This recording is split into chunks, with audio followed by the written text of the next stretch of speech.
श्री स्वामी समर्थ मित्रांनो, सर्व स्वामी भक्तांचं आपल्या चॅनलवर स्वागत आहे. मित्रांनो, घरातले रोग, घरातले जे काही आजारपण आहे, हे कायमचे दूर करतो. गुरुचरित्राचा हा अध्याय. तुम्हाला संपूर्ण गुरुचरित्राचे फायदे तर माहितीच असतील, की आपण संपूर्ण गुरुचरित्र, संपूर्ण नियमांचे पालन करून जर केले, तर आपली जी कुठलीही कठीण इच्छा असेल, जी आपली जुनी इच्छा असेल, ती पूर्ण होतेच. आपल्याला जे हवं आहे ते मिळतंच. सुखी जीवन होतं. म्हणून ना वर्षातून एकदा तरी सगळ्या लोकांनी गुरुचरित्राचं संपूर्ण गुरुचरित्र 7 दिवसांचे नियमांचे पालन करून करावे.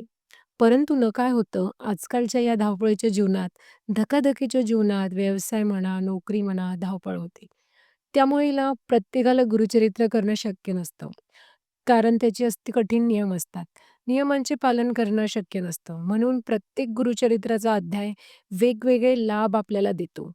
तसेच ना याचे 2 अध्याय आहेत, जे ना रोग, व्याधी, दुखणं किंवा आजार रोग यांच्यापासून आपले बचाव करतो.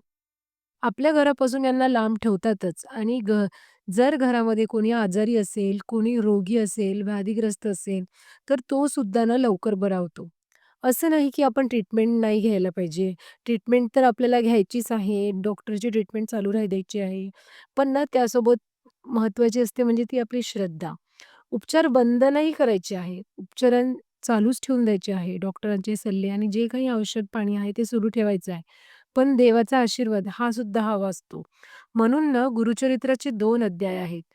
पहिला अध्याय आहे, अध्याय 2 आणि अध्याय 14. दुसरा अध्याय आणि 14वा अध्याय हा संरक्षण प्रदान करतो.